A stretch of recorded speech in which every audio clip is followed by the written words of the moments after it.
ओम शांति। 19 दिसंबर 2021 अव्यक्त बाप दादा के महावाक्य। ओरिजिनल डेट 13 दिसंबर 1989। दिव्य ब्राह्मण जन्म के भाग्य की रेखाएं। आज विश्व रचयिता बाप दादा अपने विश्व की सर्व मनुष्य आत्माओं रूपी बच्चों को देख रहे हैं। सर्व आत्माओं में अर्थात सर्व बच्चों में दो प्रकार के बच्चे हैं। एक हैं बाप को पहचानने वाले और दूसरे हैं पुकारने वाले व परखने के प्रयत्न करने वाले, लेकिन है सभी बच्चे। तो आज दोनों प्रकार के बच्चों को देख रहे थे। सर्व बच्चों में से पहचानने वाले व प्राप्त करने वाले बच्चे बहुत थोड़े हैं और पहचान करने के प्रयत्न वाले अनेक हैं। पहचानने वाले बच्चों के मस्तक पर श्रेष्ठ भाग्य की लकीर चमक रही है। सबसे श्रेष्ठ भाग्य की लकीर है बाप द्वारा दिव्य ब्राह्मण जन्म की। दिव्य जन्म की रेखा अति श्रेष्ठ चमक रही है। पुकारने वाले बच्चे अनजाने भी मानते यही हैं कि भगवान ने हमें रचा है, लेकिन अनजान होने कारण दिव्य जन्म की अनुभूति नहीं कर सकते। आप भी कहते हो हमें बाप दादा ने दिव्य जन्म दिया। वो भी कहते भगवान ने रचा, भगवान ही रचता है, भगवान ही पालनहार है। लेकिन दोनों के कहने में कितना अंतर है। आप अनुभव से, नशे से, नॉलेज से कहते हो कि हमको बाप दादा मात पिता ने रचा अर्थात ब्राह्मण जन्म दिया। रचता को, जन्म पत्री को, दिव्य जन्म की विधि और सिद्धि सबको जानते हो। हर एक को अपना दिव्य जन्म का बर्थडे याद है ना। इस दिव्य जन्म की विशेषता कौन सी है? साधारण जन्मधारी आत्माएं अपना बर्थडे अलग मनाती, फ्रेंड्स डे अलग मनाती, पढ़ाई का दिन अलग मनाती। और आप क्या कहेंगे? आपका बर्थडे भी वही है, तो मैरिज डे और पढ़ाई का दिन भी वही है। मदर डे कहो, फादर डे कहो, एंगेजमेंट डे कहो, सब एक ही है।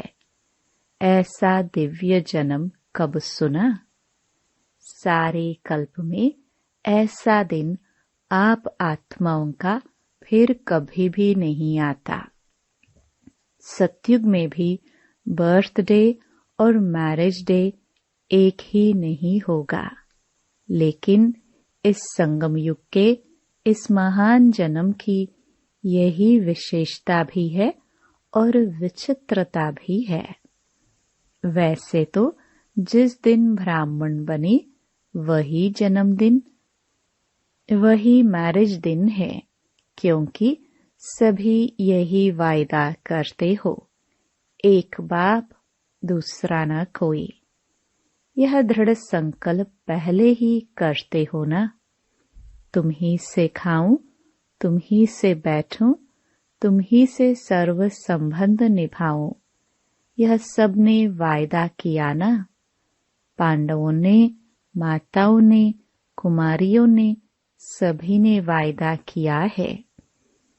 तो और कहा स्वप्न में भी मन नहीं जा सकता। ऐसे पक्के होना, वह कोई साथी चाहिए। सेवा के लिए कोई विशेष साथी चाहिए। तो साथी दिवस किसका मनाएंगे?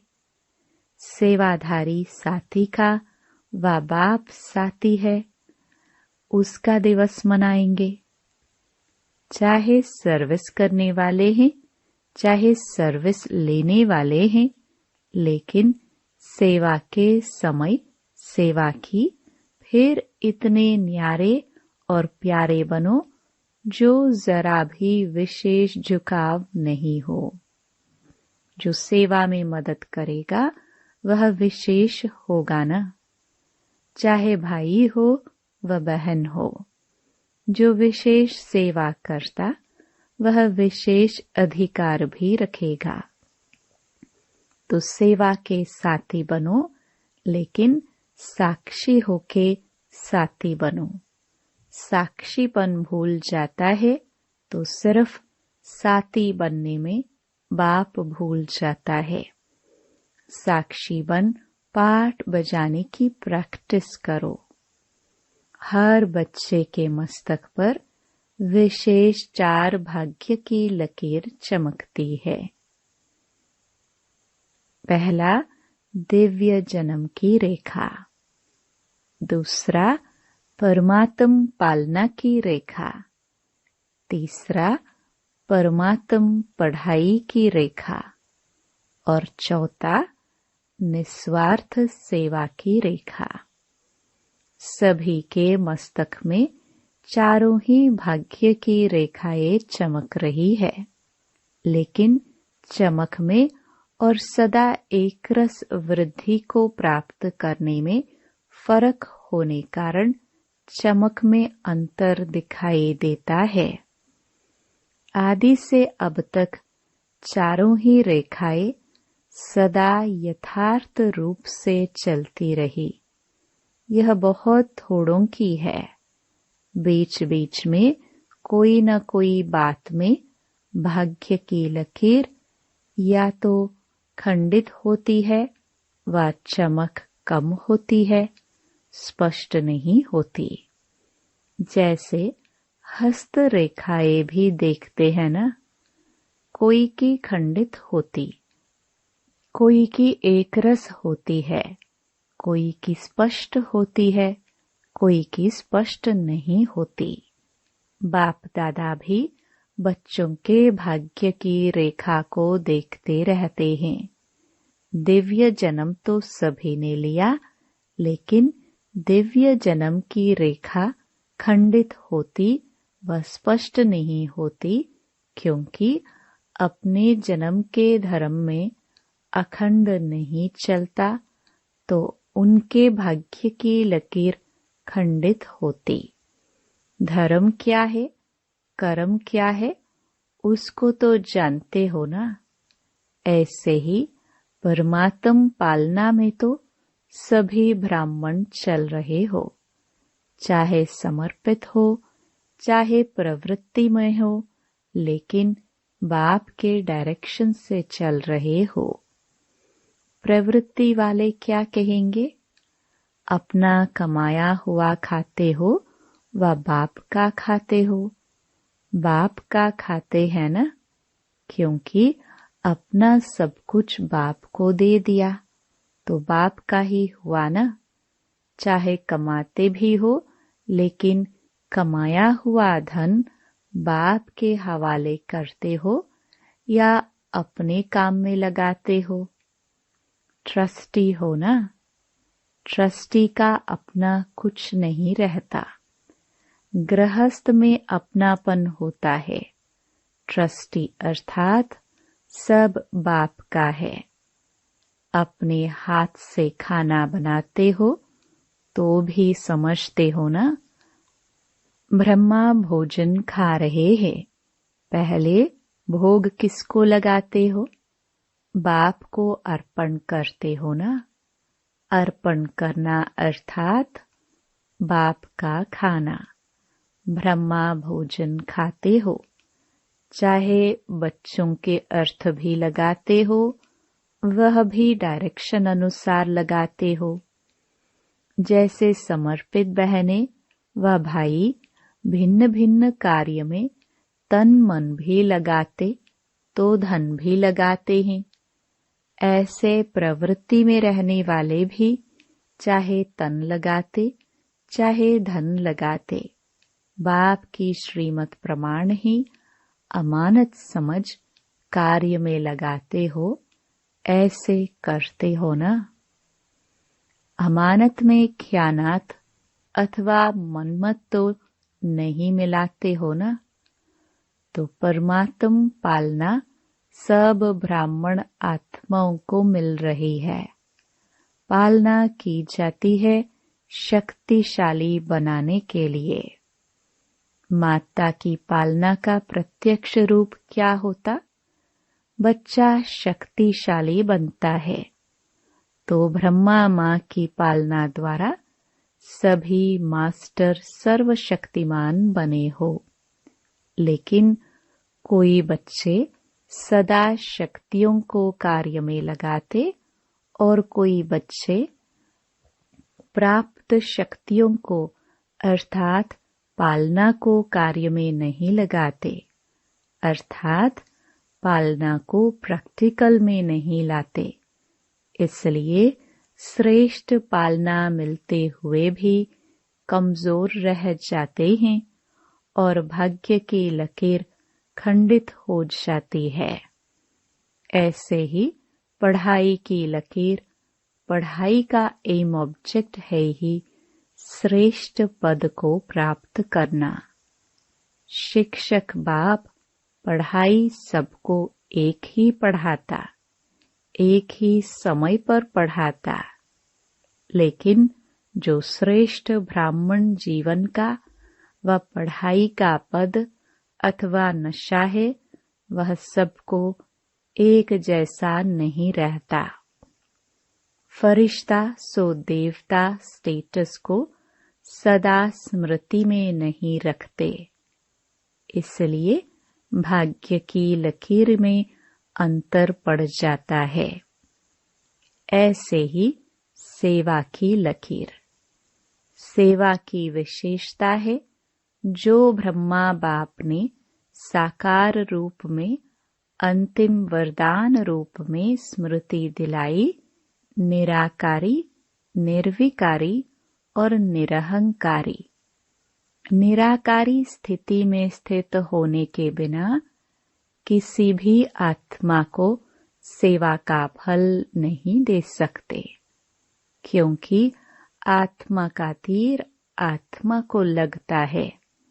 स्वयं सदा इस स्थिति में स्थित नहीं है, तो जिनकी सेवा करते वह भी सदा स्मृति स्वरूप नहीं बन सकते। ऐसे ही निर्विकारी, कोई भी विकार का अंश अन्य आत्मा के शूद्र वंश को परिवर्तन कर ब्राह्मण वंशी नहीं बना सकता। उस आत्मा को भी मेहनत करनी पड़ती है, इसलिए मोहब्बत का फल सदा अनुभव नहीं कर सकते। निरहंकारी सेवा का अर्थ ही है फल स्वरूप बन झुकना। बिना निर्माण बने निर्माण अर्थात सेवा में सफलता नहीं मिल सकती। तो निराकारी, निर्विकारी, निरहंकारी, इन तीनों वरदानों को सदा सेवा में प्रैक्टिकल में लाना, इसको कहते हैं अखंड भाग्य की रेखा। अब चारों ही भाग्य की रेखाओं को चेक करो कि अखंड है या खंडित है, स्पष्ट है या अस्पष्ट है। कोटों में कोई तो बन गए हैं, लेकिन बनना है कोई में भी कोई। जो कोई में कोई होगा वही अब सर्व की माननीय और भविष्य में पूजनीय बनता है। जो अखंड भाग्य के लकीरवान है, उसके निशानी है वह अब भी सर्व ब्राह्मण परिवार का प्यारा होगा। माननीय होने के कारण सर्व की दुआएं श्रेष्ठ आत्माओं के भाग्य की लकीर को चमकाती रहती। तो अपने आप से पूछो, मैं कौन? तो सुना, आज क्या देखा?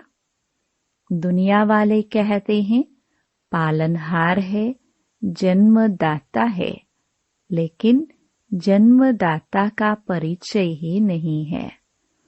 और आप नशे से कह सकते हो कि जन्मदाता परमात्मा कैसे हैं, पालनहार परमात्मा कैसे हैं।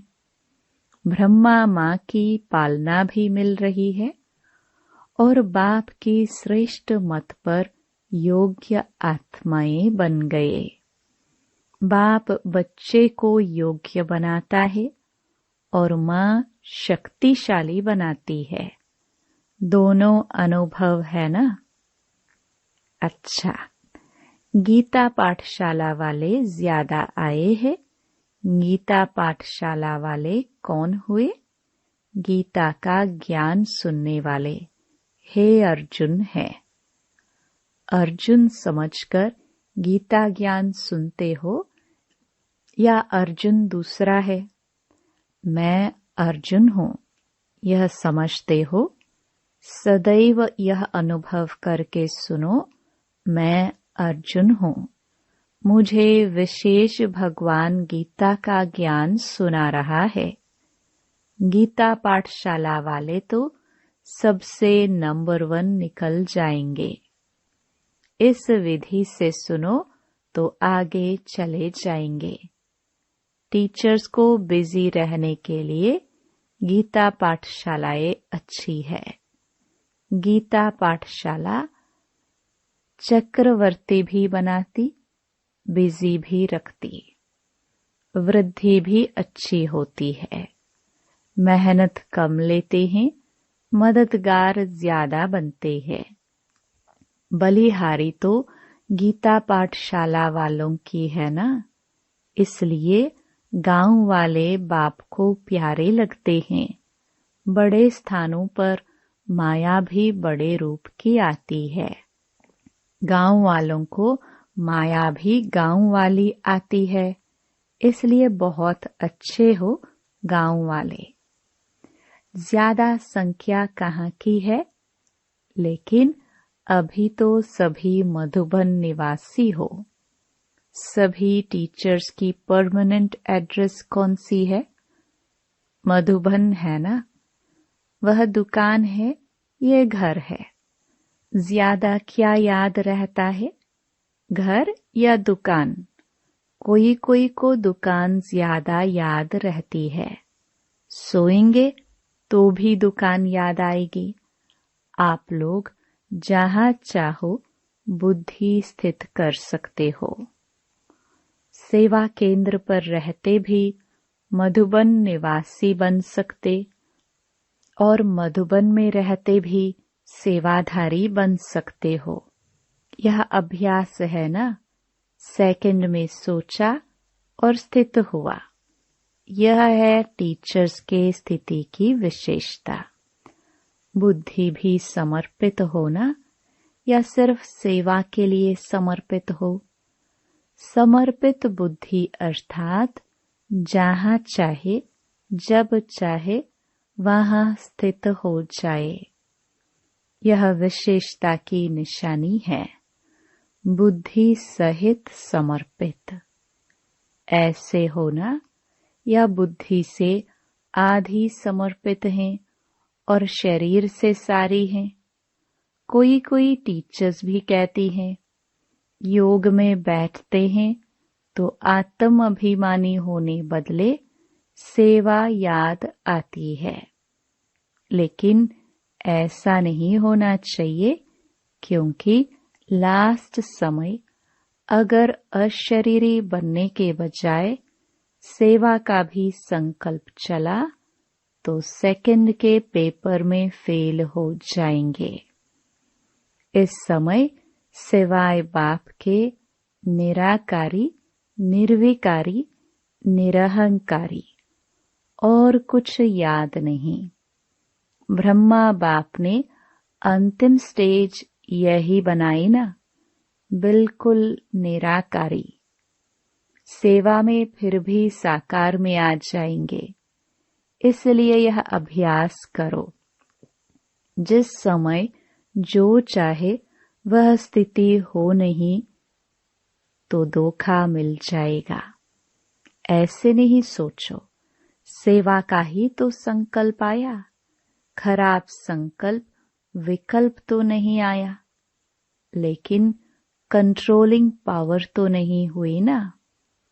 कंट्रोलिंग पावर नहीं तो रूलिंग पावर आ नहीं सकती, फिर रूलर बन नहीं सकेंगे। तो अभ्यास करो।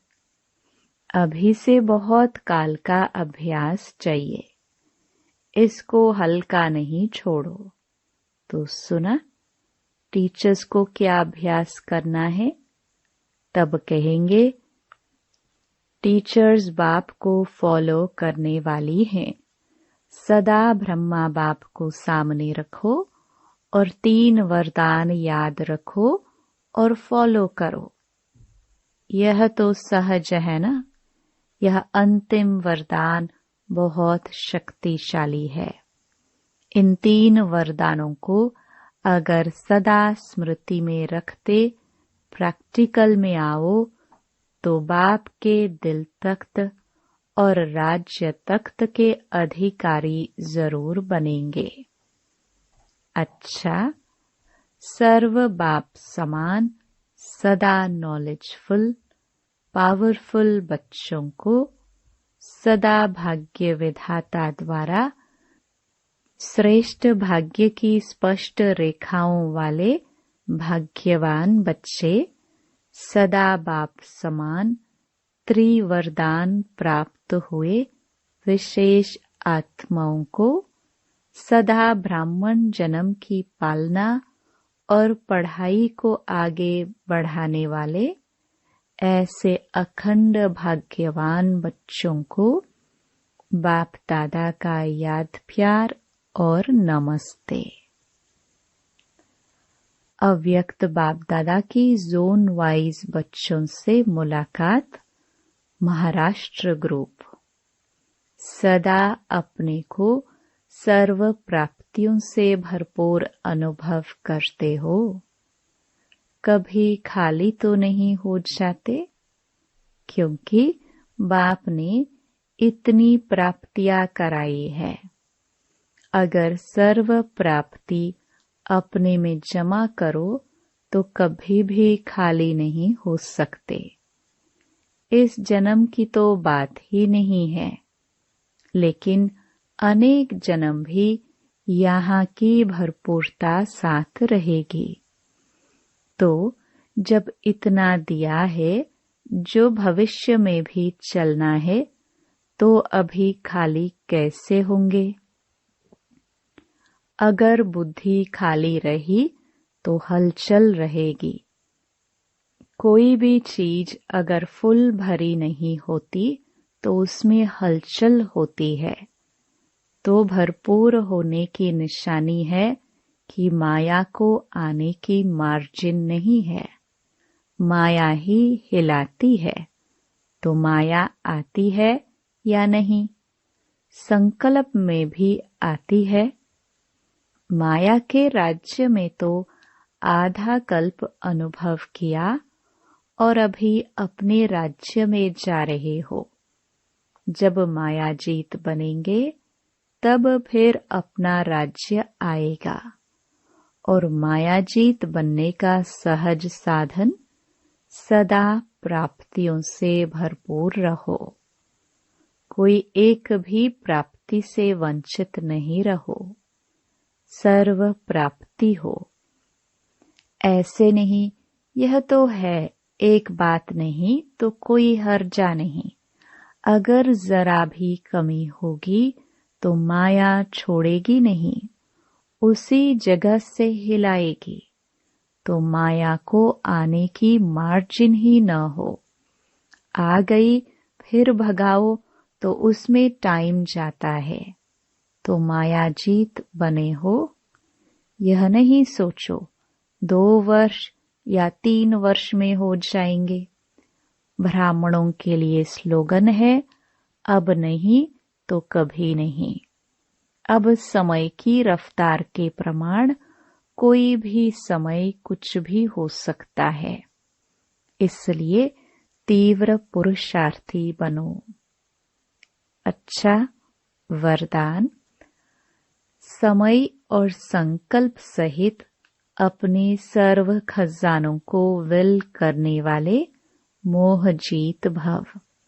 जैसे बच्चे को सब कुछ विल किया जाता है, ऐसे आप लोग भी बाप को अपना वारिस बनाकर सब कुछ विल कर दो, तो विल पावर आ जाएगी। इस विल पावर से मोह स्वतः नष्ट हो जाएगा।